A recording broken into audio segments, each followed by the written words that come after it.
My daughter disinvited me to her wedding because I didn't support her when she left school to marry a worthless man. But we'll see how she pays for the wedding without my debit card. I'm a 55-year-old single father of a 19-year-old daughter who seems hellbent on making every wrong decision possible.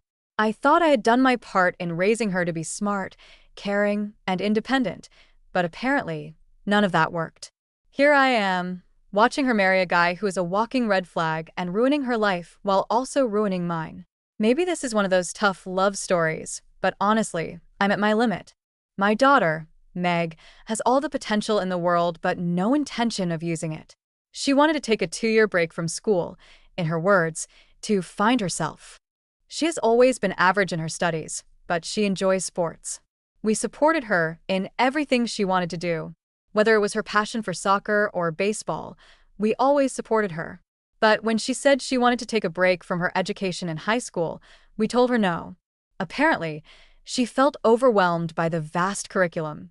We believed not all children progress at the same pace, but the solution was not to quit.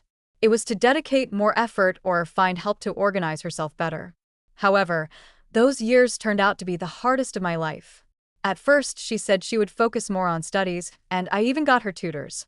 I expected her to spend more time with her books, but she spent the same amount of time as before, time that she only spent with the tutors. She didn't dedicate any more of her day to studying. The rest of the time, she spent watching television or wandering around the city. One time, she even ran away after I fell asleep. She stole my car and was going to leave the city, but a traffic cop stopped her just in time. I did everything I could to get her back on track. She has been seeing a therapist for many years, on and off. It took me several rounds of late-night talks and endless counseling sessions to convince her to give school and her education a genuine try. I thought we had turned a corner and that she was finally ready to get her life back on track. But it turns out, that's when the real problems began. Not that there weren't problems before, but things went even more wrong. Some time after she gave school another chance, she met a boy named Tyler. He is 26 years old and works as a baker's assistant, delivering cakes in the cafeteria at her school. I have nothing against the boy's work. Honest work is honest work. But Tyler, let's just say, has no direction, no plans, no real goals. Just an attitude of, let's see what happens. Worse still, he has a reputation as a womanizer.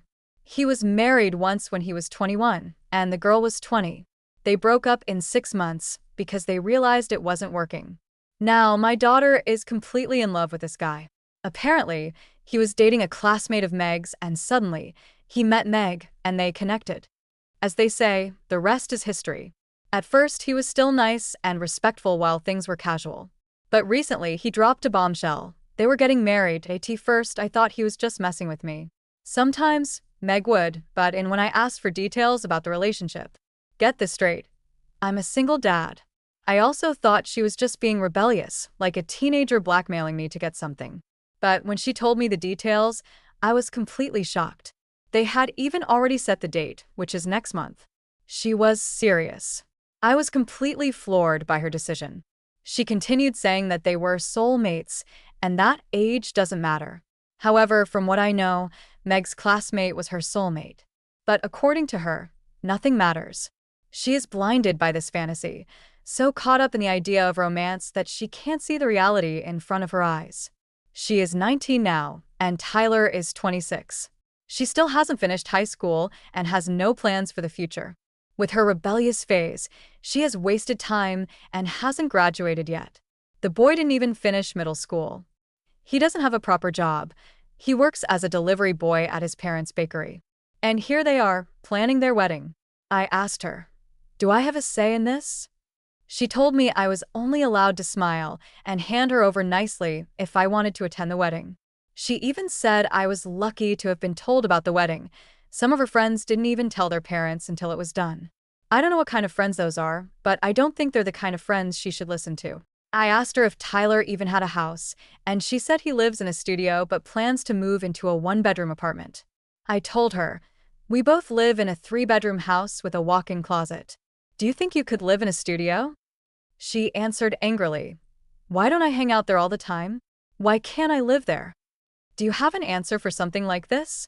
At that moment, I was already fed up. hanging out and living are two different things.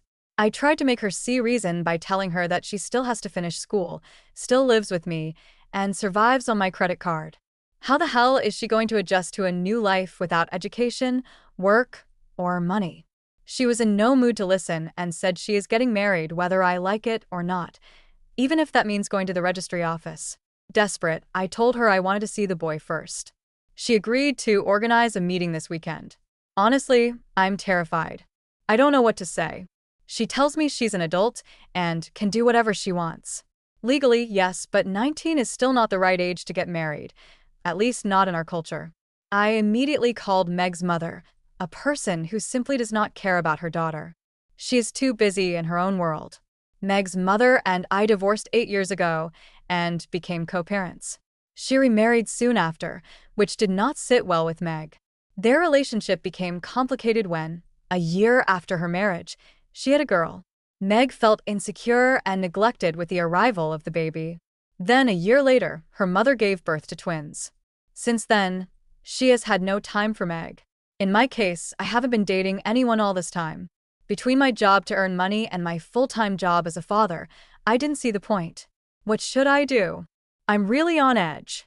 I never took things beyond a couple of dates because I knew I couldn't handle it. I became her support system, her constant pillar, while her mother was too busy raising her 3 children. However, in the last few years, just after she dropped out of high school, I saw Meg bond with her mother. It was a relief until I realized that my ex was just playing the good cop role to make up for her absence and stay on Meg's good terms. She blindly followed Meg's decisions while I became the nagging parent. Suddenly, her mother became Meg's favorite parent, although she barely spent any time at her house. I thought that maybe if her mother sat her down to talk, it would make Meg see reason. After all, her mother had become the cool mom in Meg's eyes. So, I contacted my ex-wife. She agreed to talk to Meg, but she didn't really care. She said, "If they're in love, we should support them." I was stunned. Support them? Support a marriage between a girl who is a high school dropout and a man without a real job or even a plan. We both knew Meg wasn't ready, but her mother just didn't want to deal with the conflict and sugar-coated her words. Her talks didn't resolve anything, except that she offered to help Meg with the wedding preparations. Now, I'm conflicted. I don't exactly know what I want. I don't want this wedding to happen, but how do I avoid it? Can I get some advice on how to deal with this? Update 1. Things have turned upside down, but I'll get to it. It all started when I decided to call for reinforcements, my mother. My grandmother has always been a shrewd and practical woman, a firm and direct lady in her 70s who is not afraid to tell it like it is. She agreed to come and talk to Meg. I organized a family meeting, hoping that her own grandmother could lead. When Grandma sat Meg down, she didn't hold back. "Marriage isn't just about love," she said. "It's about commitment, responsibility, and planning. Have you and Tyler planned for your future? Have you thought about finances, income, family planning? Do you have savings for emergencies? Do you even make enough to have a roof over your heads?" Meg stood there uncomfortably, but Grandma didn't stop. She even shared stories about her own struggles, how hard it was in her time to balance family and finances, hoping Meg would understand that love alone is not enough. But Meg just crossed her arms and gave her the same answer she gave me. "Times have changed. Don't you understand? I know what I'm doing." Needless to say, it was like talking to a wall, one where the paint wasn't dry yet. My mother was frustrated, and when she left, she told me, she has to learn the hard way. That's all that's left. I decided to meet Tyler face-to-face to see what he was made of. We sat down in a restaurant, and I asked him the big question, what his plans were for the future. He shrugged and said, "We'll figure it out as we go along. Love is more important than money." I wanted to hit him. It took all my self-control not to lose my temper. I tried to explain to him that marriage is not just about love. It's about building a stable life together. I wanted to give him a chance to show me that he had a plan, that he could take care of my daughter. But he just sat there, looking like he was hearing me but not understanding. I suggested that they date for a few years, and if all went well, then get married. I even went as far as to suggest that they live together for a few months before taking the plunge. But none of my suggestions seemed like a good option to him. Tyler mentioned that even his parents had doubts about this marriage. That gave me a ray of hope. Maybe if I talked to them, we could stop this disaster together. I invited his parents to dinner the next day. When they arrived, I noticed that they were very humble and hardworking people, and they shared what they thought about our children. They also thought it was a bad idea for them to get married. I realized they were in a tough spot, just like me. After they left, Meg unleashed her anger on me, saying I had let her down by expressing my concerns about her marriage. I told her I was just discussing things, but she was in her own world. She accused me of trying to ruin her life and said she wouldn't allow it. She got so mad that she banned me from attending the wedding. "If you can't support me, you better stay away from this," she said. I stopped her and asked, "Do you listen to yourself?" She replied, "Of course I do. I don't want a grumpy and sad face ruining my special day." I asked her, "Are you serious?" She clarified that she meant it seriously and that I was forbidden to attend her wedding because I didn't support it. She locked herself in her room, saying she didn't want to be near the negative energy of someone who didn't believe in her happiness. I was devastated. It felt like a stab in the chest, but I had no choice but to accept it. She didn't want me there, so I wouldn't go. But I wasn't going to finance a wedding that I was not welcome at. I froze the credit card. If she had been thinking that I was going to plan a wedding with my money, then she should think again. Why should I pay for a wedding that I am excluded from? Within hours, she was calling me, furious, screaming that I had ruined everything. She accused me of being selfish and trying to control her life. I calmly said that if she wanted to make adult decisions, she would have to deal with the adult consequences. She ran to her mother and asked her to help with the money. Meg really thought that her mother, a housewife with 3 children whose husband is the sole provider, was going to finance her wedding. Well, she was wrong. Her mother shed some tears of helplessness and rejected her. Meg had already cut off her last option. Her grandmother, my mother, is the last person who would finance this absurd wedding. I don't know what she will do now, but my instinct says that they will get married, even if it's at the registry office. Disaster seems imminent. She doesn't talk to me. We avoid each other in the house as the wedding date approaches. I feel worse about all of this. It's only a matter of days before she leaves the house. This day would eventually arrive, but I don't want to say goodbye to her in this situation. No parent wants their child to leave home without saying a word. Update 2. Thank you for all the support. I really appreciate all the comments and messages I received from other parents, as well as some moms. I'm sorry for taking so long to update, but here it goes. As I predicted, Meg got married despite all the difficulties, and the situation is not nice for them. After I left her with no financial support, I wasn't going to let a frozen card stop her, right? No. She and Tyler went to the bank and asked for a loan to finance their wedding. She rubbed it in my face, saying, "Do you think you can stop the wedding by freezing your stupid card? The wedding will go ahead according to the original plan, whether you like it or not." I said, "Okay," and let it go. At this point, there wasn't much else to do. They are both adults, and if they don't want to take my advice, or that of other people, they will have to learn their lesson on their own. They borrowed thousands of dollars. They had the venue, the flowers, the caterer, and even a small live band.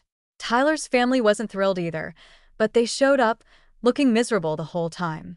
His dad even video called me during the ceremony.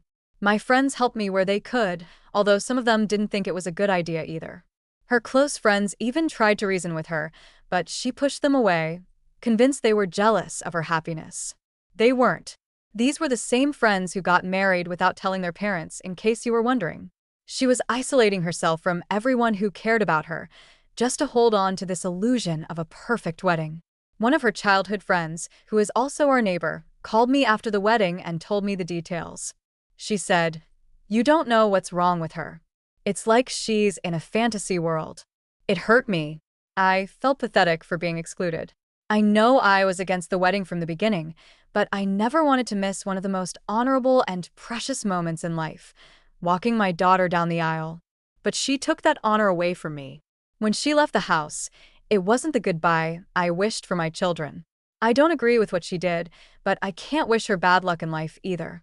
As you can imagine, it's been 2 months since the wedding, and things have already started to fall apart. Last week, Tyler showed up at my door. He looked exhausted, like a man who had aged a decade in just a few months. I let him in, but I still kept my guard up. He was avoiding the main topic of why he was there, but I could tell he was struggling financially. He told me he had taken another job besides working at his parents' bakery. He was also attending interviews for different jobs, but you know the kind of jobs that a high school dropout can get. Yes, he didn't finish school. He only had a few subjects left but never completed them. Finally, he admitted that his income wasn't enough to make ends meet. They were obviously behind on their loan payments, rent, and utility bills. He told me they were drowning in debt and asked if I could help them. It was only until they could get their heads out from under the water that I looked at him, remembering how he told me that love was more important than money. I told him, "No, I'm sorry, I can't help. If my daughter is so proud that she doesn't want me in her life, why should I care? Besides, if love is more important than money, you should be in the bank now, offering your love to the account representative. I do not assure you that they will accept it, and they may even call the police if you offer your love, especially depending on how you do it, but at least you can try to see if they accept your reasoning." I told him that they had to solve it by themselves, as he had said before. At first, it seemed as if I had hit him, but he did not hesitate. He left without another word. Meg called me that night, furious and yelling at me. "You humiliated him. He came to you in good faith, and you threw it in his face. I thought you would support me, and instead, you took away his manhood by reminding him that we have no money," she said. I replied, "You wanted me to be out of your life. If you didn't know, this is exactly what it means to be out of your life." She called me a horrible father for not wanting to help her start her life with the man she loves. I told her, "Did you know that he didn't earn as much as you expected to continue with the same lifestyle as before?" Her answer surprised me, and it will surprise you too. She said, "I thought I would have your card, but you took it away." Wow. So, Meg doesn't want me or my advice, but she wants my amazing card.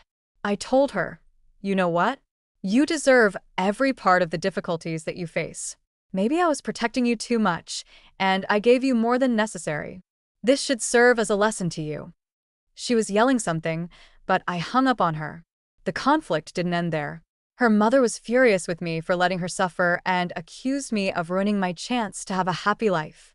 But there was nothing her mother could tell me, especially because I also feel guilty about this decision that I made. I knew, deep down, that she needed to hit rock bottom before she could understand. It hurts to know that she is struggling, but she needs to face it. She needs to learn gratitude and humility, lessons that only difficult times can teach her. These are lessons that I couldn't teach her. Maybe her bad decisions will make her understand. But as a father, I can't deny that I wish she could get out of this, learn something valuable, and grow from this issue. Other than that, I can't do anything because any attempt to help will only make things worse. I know there is a possibility that she will hate me all her life, but helping her right now will only reinforce these mistakes. In the end, it will only delay the situation, and she will not have learned anything. Update 3. Last month, Meg sent me some panicked text messages. It was almost midnight, and I was asleep, but her messages woke me up as they came one after another. Her messages were cryptic, and I could barely understand them, but I was terrified. I thought maybe something had happened to her, some accident involving her or someone else. I called her immediately. After much hesitation, she told me that she thought she might be pregnant. She was scared and had no idea how they could handle a baby on top of their finances, which were already in shambles. She was sobbing uncontrollably. "What am I going to do?" she cried. She was calling me from the bathroom while Tyler was sleeping in the bedroom because she didn't want to scare him. I wanted to say, "This is what you chose," but the father in me couldn't be that cold. I told her that if it became necessary, they could find a way to resolve this. But I also made it clear that I was not going to pay for their mistakes and would not give them any money in any way. I asked her to make absolutely sure before giving Tyler the news. I scheduled a medical appointment for her the next day. The doctor, however, asked her to wait a week before confirming anything. Meg lost her mind during that time. She asked me to recommend Tyler within my network of contacts or to hire him at my office. You see, I run a small agency. My employees are trained professionals, and Tyler does not have the skills or the criteria to learn. How could I recommend him or hire him? I delayed the decision, saying, "Let's wait for confirmation," but she insisted I do it immediately. When I didn't, I had to face her accusations. She called me a capitalist and threw around other nonsense. Luckily for her, It turned out to be a false alarm. She was not pregnant. Unfortunately for her, the false alarm wasn't enough to make her learn anything. Instead, it only seemed to strengthen her resolve. She became colder and more distant because I didn't hire Tyler. Some of you might think it was cruel of me not to hire him like my daughter and my ex think, but honestly, I feel like I did the right thing. In one of our conversations, she blurted out, "Why are you being so reluctant? After all, it's all going to be my turn eventually as your heir." I told her, "No, not necessarily. I could spend all my money retiring early or traveling. Who knows? Maybe I'll marry again and need the money for all that." After seeing her narcissism, I honestly feel like I would leave everything to charity before leaving it to her. Why should I? She didn't listen to me, excluded me from the wedding, never apologized, and didn't keep in touch. When I try to talk to her, she throws in my face everything I ever did wrong. It breaks my heart, but sending her money is only going to reinforce this whole thing. I know it's not easy to be a parent who seeks to teach their child a life lesson, but at this point, I have to be stronger. Right now, I feel like I've lost my daughter to her own pride. I'm just a father sitting here, watching her stumble through her life decisions. Maybe, just maybe, one day, she'll realize that I was just trying to protect her. Until then, I'm here, waiting, hoping that one day she'll put her pride aside and see me for the father that I am and come back, not demanding money. But every day that passes, that possibility feels more and more distant. Update 4. Hello everyone, how are you? I hope you are well. After these 2 years without being in contact, I really miss sharing things with you, but there was nothing significant to tell you until recently. Just before I start, I want to tell you that I've been dating someone for the last few months. It is a pretty serious relationship at this point, although we have not yet reached the stage of thinking about moving in together or getting married. I wanted to mention it since I know some of you were worried or advised me to start dating someone. Now that I no longer have to be a full-time father to my daughter, I have all the time in the world to dedicate to myself. About Meg, my daughter, let me first tell you how our relationship has been during this time, or rather, the lack of a relationship. We have had rather distant contact. We have called each other for important events, but our relationship has never been the same. On several occasions, Meg asked me for money or tried to get me to pay for things for her, but I always said no. This led to arguments that ended in long periods of not speaking to each other. However, in the last few months, she stopped asking me for money. I saw it as a small improvement, not in our relationship, but at least in her attitude towards life. Although she and Tyler were barely surviving, at least they were doing it on their own. As far as I know, they managed to do it without help from anyone, which in a way was a positive development. But everything changed about a month ago. I wish I could have written earlier, but my girlfriend and I decided to take a 2-week vacation. We got back a week ago, and between the preparations for the trip and readjusting to my routine, I didn't have time to sit down and write to you. What happened is the following. Meg is leaving Tyler. The only thing I know is that the relationship wore out, and they both decided to separate. I'm not going to give my opinion on this because, at this point, you already know what I think. However, the important thing is what happened afterward. During this time, Meg has been working, which has suited her well. However, since she didn't finish school, her job is not the highest paid. She hasn't even tried to finish school in all this time. I don't know if it's because she hasn't had time or simply hasn't wanted to. In any case, now she has nowhere to go. Neither she nor Tyler can pay for the apartment where they live now that they have separated. So, they are both in the process of moving. As you can imagine, Meg asked me if she could come back to live with me. My answer was simple. I said no, not only because I think she hasn't learned enough yet, but also because now I value my independence and privacy a lot. I don't know if I'll ever move in with my girlfriend, but at least I want to have that possibility open. Of course, it's not that living here would prevent it completely, but I feel that I've already fulfilled my role as a father. I tried to give Meg an education and advice so she would have a better life, but she decided to ignore them. In all this time, she has not tried to apologize or shown true remorse for her actions. Therefore, I believe that this situation she put herself in is part of the mistakes she needs to face in order to continue growing. Her mother told me that I should give her a chance because, according to her, Meg has changed a lot. But I replied that if that is what she thinks, then she could give her that chance and let her live in her house. All this happened before my trip. At least when I returned, Meg had already found a place to live. She moved in with a coworker. Maybe it's not the ending everyone expected.